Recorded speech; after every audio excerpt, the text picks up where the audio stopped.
오늘도 하나님의 놀라우신 은총과 복이 그리고 주님의 평강이 사랑하는 성도 여러분 모두에게 충만하게 임하시기를 주님의 이름으로 축복합니다.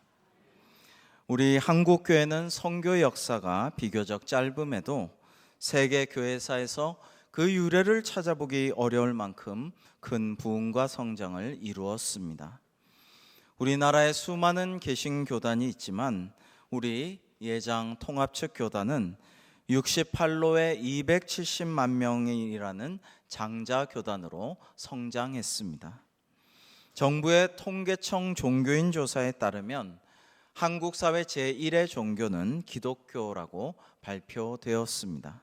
참으로 과분한 은혜를 주신 하나님께 감사와 영광을 올려드립니다. 그러나 주지하시는 바와 같이 우리 한국교회도 2000년대 들어와서는 마이너스 성장이라는 생소한 말이 들리더니 이것이 점차 고착화하고 있습니다. 사회 정의와 도덕성에 견주어 볼 때 비종교인들 세상 사람들이 염려할 만큼 비상식적인 일들이 교회 지도자들에게서 계속 터져 나오며 교회가 하나님께서 명하신 예언자적 사명을 잃어버렸기에 아무리 사회를 향하여 바른 소리를 교회가 바라여도 이제는 우습게 하는 서글픈 현실이 되고 말았습니다. 사회에서 이름값을 하고 건재할 수 있는 것은 신뢰 때문입니다. 그런데 한국교회는 현재 사회에서 신뢰를 잃어버린 상황이라 하겠습니다. 오늘 말씀은 유대 포로 귀환의 3차 지도자인 느헤미야에 대한 말씀입니다. 그는 제사장도 아니고 선지자도 아니었고 유대 총독으로 부임하였습니다.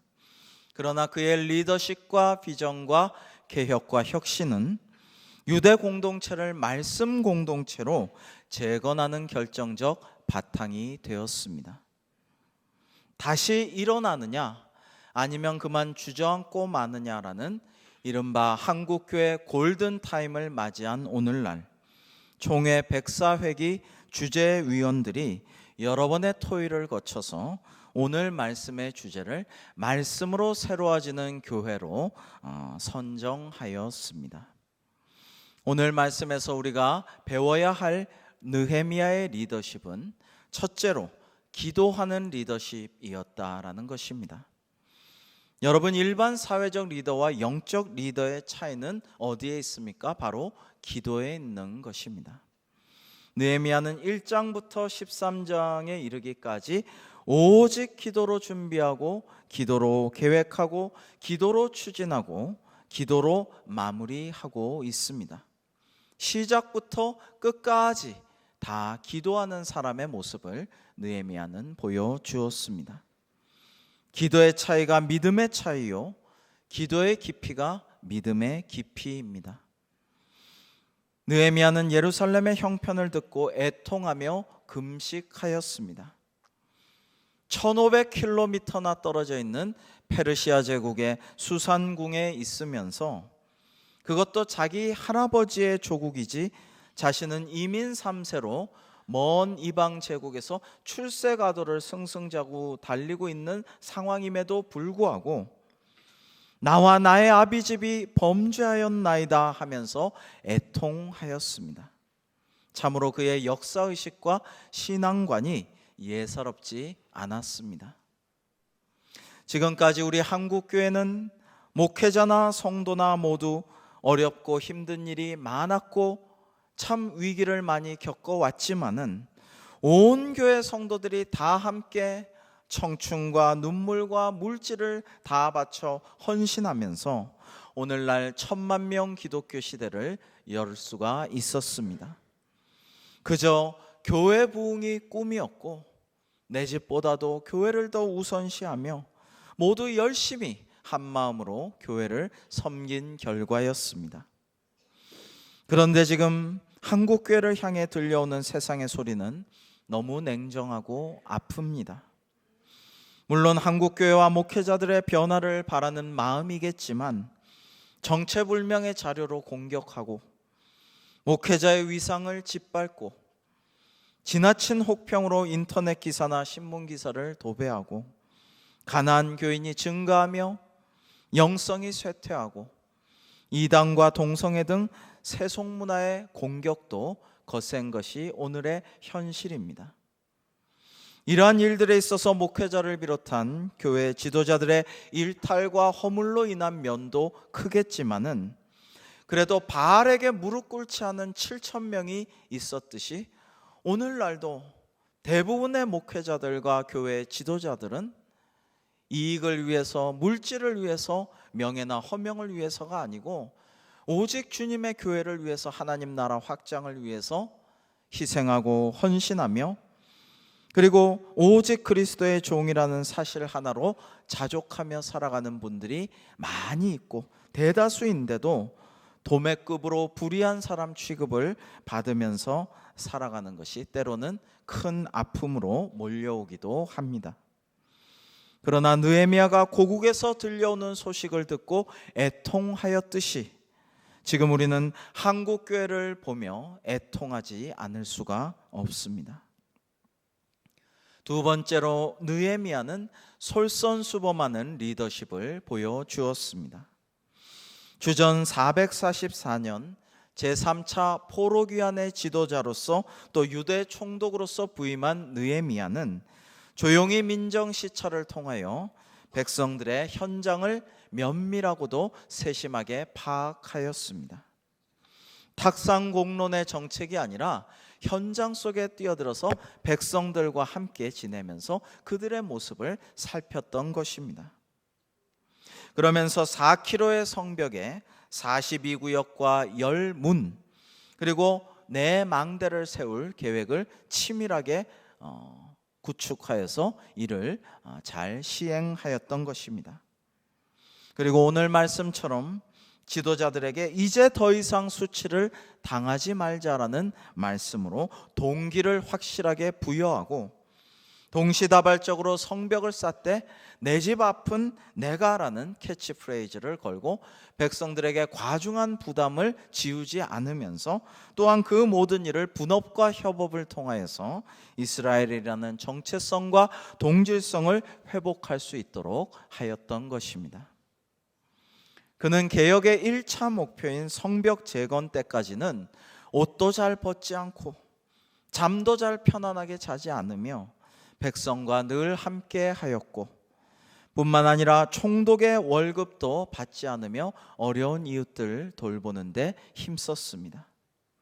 그는 이전의 탐관 오리들처럼 백성들을 압제하거나 뇌물을 받아 챙기는 일은 결코 없었으며 청렴한 공직자상과 높은 윤리의식으로 스스로의 특권을 버렸습니다. 오늘날의 교회 지도자들은 지나치게 주장하는 자세를 버리고 양무리의 본이 되어서 베드로전서 5장 3절 말씀처럼 너희는 양무리의 본이 되라 라는 말씀처럼 주님의 섬김의 정신과 겸손으로 교회와 성도들을 섬겨야 하겠습니다. 성도들을 무시하거나 차별하지 말고 하나님이 맡겨주신 존귀한 자로 모두를 대하며 한 영혼을 긍휼히 여기고 사랑하며 섬겨야 되겠습니다. 그리고 영성생활뿐 아니라 경건의 생활까지 덕과 본이 되도록 힘써야겠습니다. 탐욕과 이기심을 버리고 교회를 너무 독단적으로 운영하려 하지 말고 교회 행정과 재정을 투명하게 잘 하면서 더 이상 세상의 손가락질 받는 일이 없도록 한국교회가 힘써야 되겠습니다. 백범 김구 선생은 눈 덮인 들판을 걸어갈 때에 함부로 걷지 말라. 오늘 내가 걸어간 발자국은 뒷사람의 이정표가 되느니라 라는 말씀을 좌우명으로 삼고 사셨다고 합니다. 이제 우리는 우리 주님의 발자취를 우리가 따라가면서 함부로 걸어가지 아니하고 주님 가신 길을 그대로 따라가려고 애쓰면서 우리 후배들도 우리 자손들도 우리 뒤를 따라갈 때 우리의 발걸음이 이정표가 될 수 있기를 기도하면서 걸어가야 할 줄로 믿습니다. 세 번째로 장애를 극복하는 리더십을 느헤미야는 보여주었습니다. 무슨 일이든지 목표를 정하고 그렇게 손쉽게 되는 일은 없습니다. 높은 담이 있습니다. 회방꾼들이 생겨나서 덤벼듭니다. 마치 헤롯과 빌라도가 전에는 서로 원수였는데 예수님을 십자가에 못 박는 일을 위해서는 갑자기 친구가 되는 것과 마찬가지입니다. 오늘 느헤미야를 우리가 볼 때에도 산발랏, 도비야, 겟셈 등이 전에는 서로 원수였는데 이제는 친구가 되어 힘을 합하여 이 느헤미야를 거꾸로 뜨리려는 모습을 보게 됩니다. 그들의 방해 공작 연합전선은 집요하였습니다.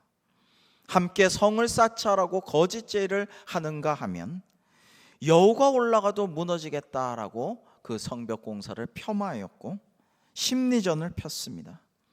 암살 계획을 가지고 오노평지로 나오너라고 오면은 죽이려고 그런 책략을 꾸미기도 하였고 편지를 써서 회유를 하기도 하였습니다.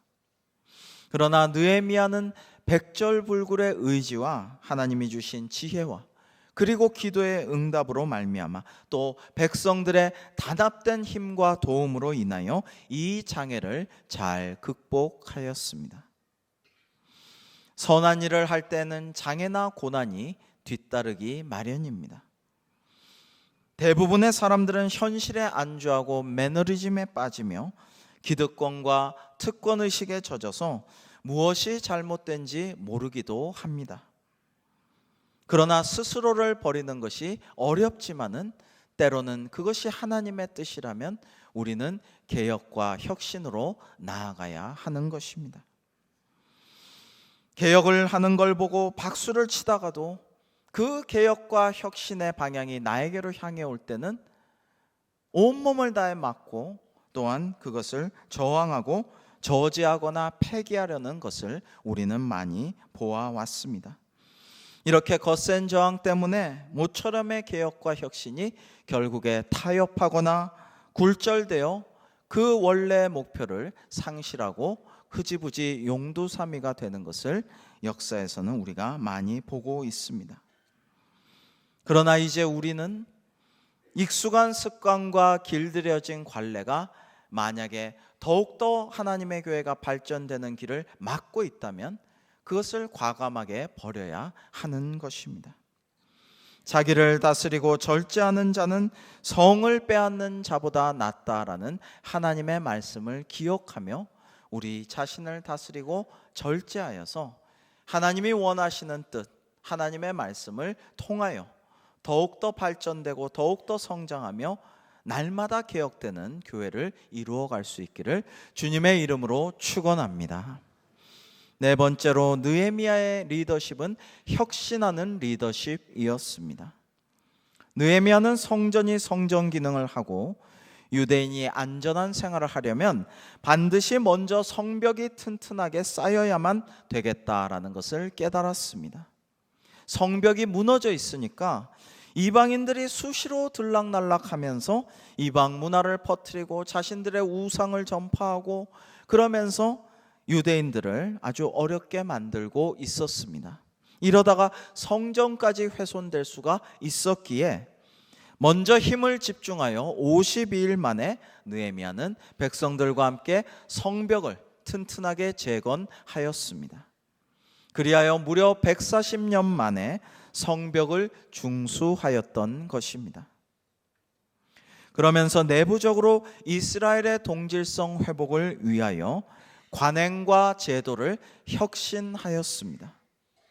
높은 이자 때문에 고통당하며 울부짖는 가난한 백성들의 신음소리를 듣고 이제 우리 이자를 받지 말자고 하여 그것을 통과시켜서 빈부격차를 많이 해소하였습니다.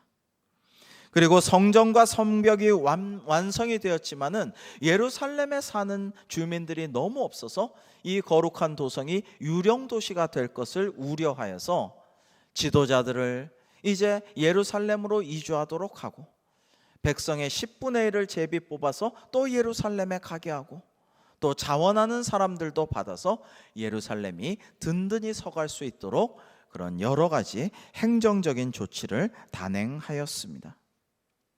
그리고 최종 목표인 말씀으로 새롭게 되는 혁신을 에스라와 함께 시도하였습니다.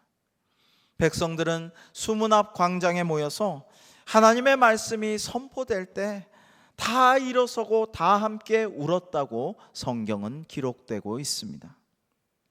그리고 백성들은 또 엎드려서 하나님께 경배하며 주님의 도우심을 구하였습니다. 다음 날도 자발적으로 함께 모여서 초막절 절기를 한 주간 지키면서 말씀 사경회를 열었습니다. 이렇게 느헤미야는 성벽 재건, 사회제도와 관행의 혁신, 행정적 혁신에 이어서 이스라엘을 말씀 공동체로 거듭나게 하는 일로 역사의 물꼬를 바꾸었던 것입니다. 사랑하는 성도 여러분, 우리 개신교, 개혁교회라는 것은, 종교개혁의 정신이라는 것은 말씀으로 돌아가서 날마다 변화하고 혁신하며 새롭게 거듭나는 것입니다. 그러므로 우리 필요한 개혁과 말씀 가운데 이루어지는 혁신을 두려워하지 않기를 바랍니다. 주님께서는 자기 목숨을 얻는 자는 잃을 것이요 나를 위하여 자기 목숨을 잃는 자는 얻으리라 라고 말씀하신 바 있습니다. 교회 지도자들도 또 모든 성도님들도 스스로 내가 누려왔던 기득권이 하나님의 교회가 발전하고 나아가는 일에 저해되는 일이 있다면 그것을 과감하게 내려놓고 과감하게 나 자신을 스스로 낮추면서 오직 주님만 영광 받으시고 높여질 수 있도록, 그리고 이 교회가 하나님의 말씀의 뜻대로 새롭게 될 수 있도록 합심하고 기도하는 우리 모두가 될 수 있기를 주님의 이름으로 축원합니다. 지금 사회와 평신도들은 교회 지도자들을 향하여 또 교회를 향하여 교회를 교회답게 하라라는 요구를 하고 있습니다. 물론 교회 자체가 궁극적인 목적은 될 수 없습니다. 또 교회를 자기들만의 왕국으로 세워서도 안 되겠습니다. 오직 주님의 이름만 높이고 하나님만 영광을 올려드리는 교회가 돼야 할 것인데, 우리는 교회를 통하여 세상 사람들이 그리스도를 알게 하고 그리스도의 빛을 세상에 비추며 그리스도의 정신으로 살아가는 제자들, 양육하는 교회가 되어야 할 것입니다. 이렇게 우리 교단이 또 한국교회가 과감하게 말씀을 중심으로 개혁과 혁신으로 나아간다면, 첫 번째, 우리 젊은이들에게 비전을 주고 희망을 주는 교회가 될 것입니다. 이제 1990년 출생한 분들이 목사 안수를 받는 시대가 되었습니다. 다음 세대와 소통하고 그들을 격려하고 그들에게 꿈과 비전을 심어주며 젊은 에너지로 창조주 하나님을 잘 섬길 수 있도록 우리 모든 성도님들이 잘 도와주어야 하겠습니다. 3040 목회자들과 성도들의 바램과 기대는 과연 이 시대에 무엇인가를 잘 파악하며 한국교회를 곧 책임질 후배들을 위하여 제도와 틀을 과감히 바꿔가야 되겠습니다.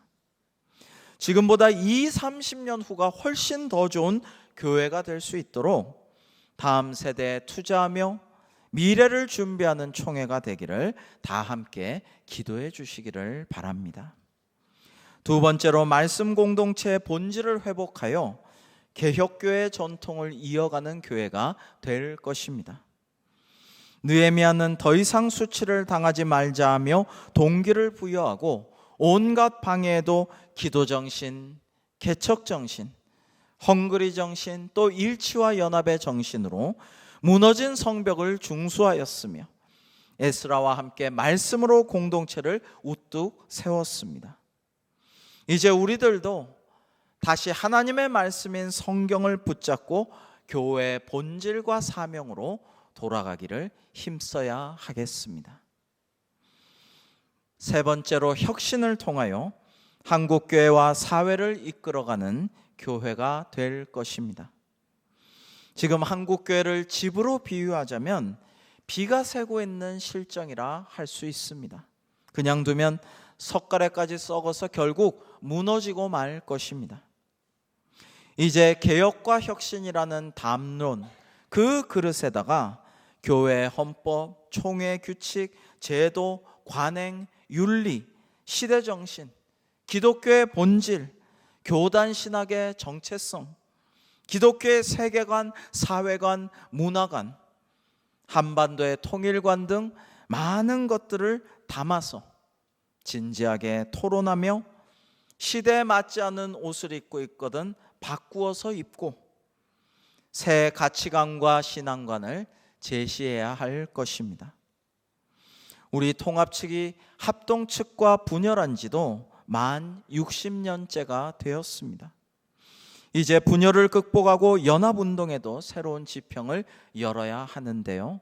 오늘 총회주의를 맞이해서 바로 가까운 평촌교회에서 우리 총회장님을 비롯한 우리 통합 측 총회와 또 합동 측 총회장님을 비롯한 합동 총회 지도자들과 성도님들이 함께 만나 한국교회를 위해 연합해서 예배하고 기도하며 또 이 나라와 민족이 참 주님의 은혜를 다시 받을 수 있도록 기도하는 이 귀하고 역사적인 순간에 가능하신 분은 함께 가셔서 기도해 주시면 참 감사하겠습니다. 2017년의 종교개혁 500주년을 우리는 기쁨으로 맞이하였지만 많은 행사와 세미나를 했지만 과연 지금 달라진 것이 무엇인가 할 때에 참 별로 달라진 게 없다라고 자평할 수밖에 없습니다. 그러나 이제는 정말 달라져야 합니다. 이제 대한예수교 장로회 통합 측 총회는 그간의 관성과 매너리즘을 버리고 새 출발을 하려고 노력 중에 있습니다. 여러 가지 구조조정을 통해서 어떻게 하면 교회와 목회를 더 활성화시킬 수 있을지, 또 총회와 노회와 교회가 어떻게 하면 잘 소통하면서 가까워질 수 있을지, 어떻게 하면 행정이 더 효율적이며 세계 선교 활성화를 위해서 지원할 수 있을지를 지금 고민하면서 새 시대를 맞이할 준비를 하고 있습니다. 총회는 이제 어떻게 하면 평균 62.5세의 총대들만 모인 회의체가 아니라 좀 더 젊고 진취적인 각계의 다양한 목소리도 함께 들으며 그렇게 함께 나아가는 총회를 이룰 수 있도록 공청회와 전수조사를 통하여 교단의 미래정책 문서를 만들고 시행해 갈 계획 가운데 있습니다. 내년은 6.25 동란으로 550만 명의 사상자와 1000만 명의 이산가족이 생긴 우리나라 역사에 가장 비참했던 6.25 전쟁이 일어난 지 만 70년이 되는 해입니다. 조국 산하의 폐허 위에서 교회는 절망과 아픔으로 고통받는 백성들을 위하여 위로하고 눈물로 기도하며 말씀과 비전으로 우리나라를 이처럼 재건하고 발전하는 일에 큰 기여를 감당해 왔습니다. 우리 교단도 내년 6월에 6.25 동란 70주년을 상기하여 총회적으로 국가를 위한 기도회를 개최할 예정입니다. 우리 그리스도인들은 이 나라와 민족의 동반자로서 영적 부흥을 이끌어갈 애국자들이십니다. 사랑하는 성도 여러분, 말씀으로 교회를 새롭게 하는 일을 위하여 함께 기도해 주시기를 바랍니다. 한국교회가 또한 사회적 신뢰를 회복하는 일에도 우리 교단이 중심이 되며 또 합동 측과 연합하여서 한국교회를 위하여서 이 위기의 시대에 힘써 나아갈 수 있도록 기도해 주시기를 바랍니다. 이 위기의 시대에 성도님 한 분 한 분이 개혁과 혁신의 동지로서, 교단 미래의 공동 설계자로서, 하나님의 동력자로서 힘을 모아주시고 기도해 주시고 협력해 주시기를 간절히 축원합니다. 기도하시겠습니다. 하나님 아버지, 오늘 하나님께서 저희에게 주신 말씀대로 예루살렘 성을 건축하여 다시 수치를 당하지 말자 하신 느헤미야의 말씀과 같이 우리가 교회를 더욱더 말씀으로 견고히 새롭게 세우게 하여 주옵시고, 그리하여서 하나님 앞에 영광스러운 교회로 세워주시사 거룩하고 흠이 없게 하시며 다시 하나 되어 하나님께 영광 돌리며 주님 예비하신 복을 받아 누리며 나라와 민족과 세계 선교 하나님의 나라 확장을 위하여 귀하게 쓰임받는 교회와 성도 또 우리 백성 되게 하여 주시옵소서. 예수님의 이름으로 기도하옵나이다. 아멘.